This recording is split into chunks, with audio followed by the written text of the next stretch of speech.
श्री स्वामी समर्थ मैत्रिणींनो, आज दत्त जयंती आहे 4 डिसेंबर. तुम्ही आज दिवसभरात हा नारळाचा उपाय नक्की करा. सर्व काही तुमच्या इच्छा पूर्ण होणार. आज खूप चांगला योगायोग आहे. आज स्वामींचा वार, त्याचबरोबर दत्तांचा वार व सोबतच मार्गशीर्ष गुरुवार देखील आहे. त्याचबरोबर मार्गशीर्ष महिन्यातील पौर्णिमा देखील आलेली आहे. आज दत्त जयंती देखील आहे. खरंच सर्व योगायोग एकाच दिवशी घडून आलेला आहे. आज आपण कोणती पण सेवा करू शकता, छोटी किंवा मोठी. नमस्कार यांची खूप मोठी फलश्रुती होणार आहे. आजच्या दिवशी दत्त महाराजांची जी ऊर्जा, जी शक्ती असते ती आजच्या दिवशी खूप प्रभावी अशी शक्ती असते. आजच्या दिवशी सेवा चुकवू नका. तेच मी तुम्हाला आज दत्त जयंतीच्या दिवशी एक नारळाचा प्रभावी उपाय करायचा आहे. कसा तो मी तुम्हाला या व्हिडिओमध्ये सांगणार आहे. जर तुम्ही माझ्या चॅनलला सबस्क्राईब केले नसेल तर नक्की सबस्क्राईब करा नवनवीन व्हिडिओ पाहण्यासाठी. मैत्रिणींनो, आज आहे दत्त जयंती. या दिवशी सर्व स्वामी भक्त, दत्तभक्त या दिवशी नक्की जाणार मठामध्ये, मंदिरामध्ये खूप गर्दी आज असणार आहे. दत्तांच्या मंदिरामध्ये आज दत्तांचा अभिषेक असतो, आरती असते, महाप्रसाद असतो. दत्त जयंतीच्या दिवशी उपवास असल्यामुळे आपल्याला फराळाचेच तिथे पदार्थ मिळत असतात व 5 डिसेंबर रोजी महाप्रसाद असतो.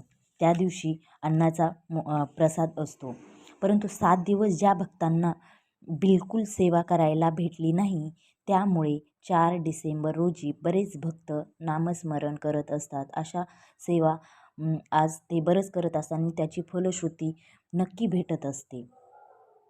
हा नारळाचा उपाय कसा करायचा आहे तर आपल्या सहपरिवारासह आज नक्की न चुकता आपण स्वामी मठात व दत्त मंदिरात जावे, दर्शन घ्यावे, नाक घासून मुजरा करा, नमस्कार करा. काही पण तुमच्या समस्या असतील त्या कशा सांगाव्यात याचा प्रयत्न करा आणि त्याचे निवारण नक्की होणार. तर एक नारळ घ्यायचा आहे, त्याला लाल कलरचा कलावा बांधायचा आहे. त्याला 3 गोल गोल असा 3 वेळा बांधायचा आहे.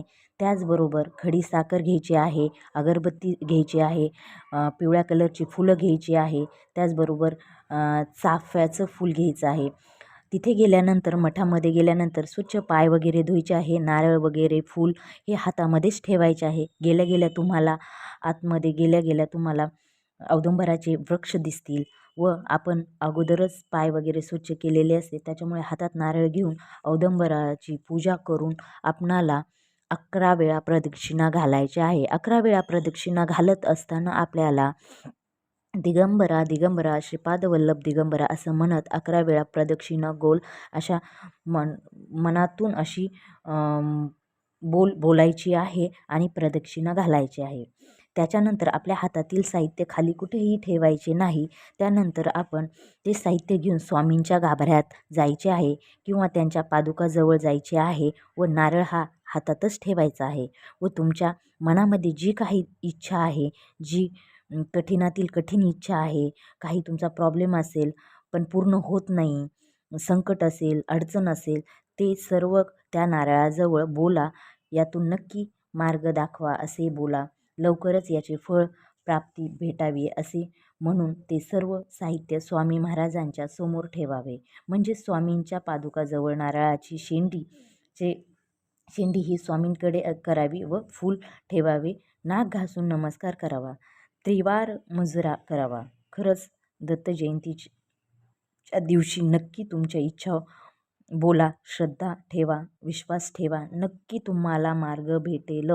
100% वेळ लागतो, परंतु सर्व काही स्वामी व दत्त महाराज आपल्याला दुप्पट तिप्पट मिळते. खरंच आज तुम्ही हा उपाय नक्की करा आणि याचे फळ तुम्हाला नक्की भेटेल. श्री स्वामी समर्थ. दत्त जयंतीच्या सर्वांना हार्दिक शुभेच्छा. माझा व्हिडिओ आवडला असेल तर नक्की लाईक, शेअर, सबस्क्राईब नक्की करा. श्री स्वामी समर्थ मैत्रिणींनो.